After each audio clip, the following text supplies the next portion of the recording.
ಹೆಸರು ಶಶಾಂಕ್. ನಾನು 9ನೇ ತರಗತಿಯಲ್ಲಿ ಓದುತ್ತಿದ್ದೇನೆ. ನನ್ನ ಶಾಲೆ ಮೊರಾರ್ಜಿ ದೇಸಾಯಿ ವಸತಿ ಶಾಲೆ ಮೇಲನಹಳ್ಳಿ, ತುಮಕೂರು ಡಿಸ್ಟಿಕ್, ಚಿಕ್ಕನಾಯಕನಹಳ್ಳಿ ತಾಲೂಕು. ನನ್ನ ಹೆಸರು ರಂಗಕೃಷ್ಣ. ನಾನು 9ನೇ ತರಗತಿ ಮೊರಾರ್ಜಿ ದೇಸಾಯಿ ವಸತಿ ಶಾಲೆ ಮೇಲನಹಳ್ಳಿ, ಚಿಕ್ಕನಾಯಕನಹಳ್ಳಿ ತಾಲೂಕು, ತುಮಕೂರು ಜಿಲ್ಲೆ. ನಮ್ಮ ಈ ಪ್ರೋಟೋಟೈಪ್ನ ಹೆಸರು accident avoiding car at small climate ಅಂತ. ಇದನ್ನ ಯಾವ ಕಾರಣ ಮಾಡಿದ್ದೀವಿ ಅಂತ ನನ್ನ ಫ್ರೆಂಡ್ ಹೇಳ್ತೀನಿ. ಈಗ ದೊಡ್ಡ ದೊಡ್ಡ ಸಿಟೀಸಲ್ಲಿ ಪೊಲ್ಯೂಷನ್ ಜಾಸ್ತಿ ಆಗ್ಬಿಟ್ಟು ಸ್ಮಾಗ್ ಕ್ರಿಯೇಟ್ ಆಗುತ್ತೆ. ಅದರಿಂದ ಡ್ರೈವರಿಗೆ ಮುಂದೆ ಏನೈತೆ, ಏನು ಬರ್ತಾ ಇದೆ ಅಂತ ಏನು ಕಾಣಿಸಲ್ಲ.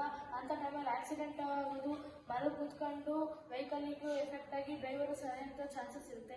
ಅದರಿಂದ ಅದನ್ನು ತಡಿಬೇಕು ಅಂತ ಈ ಪ್ರಾಜೆಕ್ಟ್ನ ಮಾಡಿದ್ವಿ. ನಾವು ಈ ಪ್ರಾಬ್ಲಮ್ನ ಡೆಲ್ಲಿಯಲ್ಲಿ 13 ಕಾರ್ಗಳು ಒಂದೇ ಸತಿ ಆಕ್ಸಿಡೆಂಟ್ ಆಗಿದ್ವು. ಅದನ್ನ ನೋಡಿ ಈ ಪ್ರೋಟೋಟೈಪ್ ಮಾಡಿದ್ದೀವಿ. ಸೊ ಇದರಲ್ಲಿ ಏನೇನು ಯೂಸ್ ಆಗಿದೆ, ಏನು ವರ್ಕ್ ಆಗುತ್ತೆ ಅಂತ ನಮ್ಮ ಫ್ರೆಂಡ್ ಶಶಾಂಕ್ ಹೇಳಿ.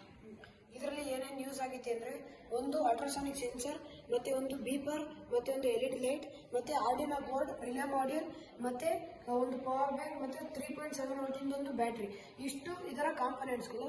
ಇದು ಹೇಗೆ ವರ್ಕ್ ಆಗುತ್ತೆ ಅಂದರೆ, ಮೊದಲು ಈಗ ಆಪೋಸಿಟ್ ಯಾವ್ದಾರ ವೆಹಿಕಲ್ ಬಂದರೆ ಈ ಅಲ್ಟ್ರಾಸಾನಿಕ್ ಸೆನ್ಸರು ಅಲ್ಟ್ರಾಸಾನಿಕ್ ವೇವ್ಸ್ ಮೂಲಕ ಆಪೋಸಿಟ್ ಬರ್ತಿರೋಂಥ ವೆಹಿಕಲ್ನ ಸೆನ್ಸ್ ಮಾಡಿ ಆರ್ಡಿನೋ ಬೋರ್ಡ್ ಕಳಿಸುತ್ತೆ. ಆರ್ಡಿನೋ ಬೋರ್ಡ್ ಅವಾಗ ತನ್ನ ಎಲ್ಲ ಕಾಂಪೊನೆಂಟ್ಸ್ಗೂ ಮೆಸೇಜಸ್ ಕಳಿಸುತ್ತೆ.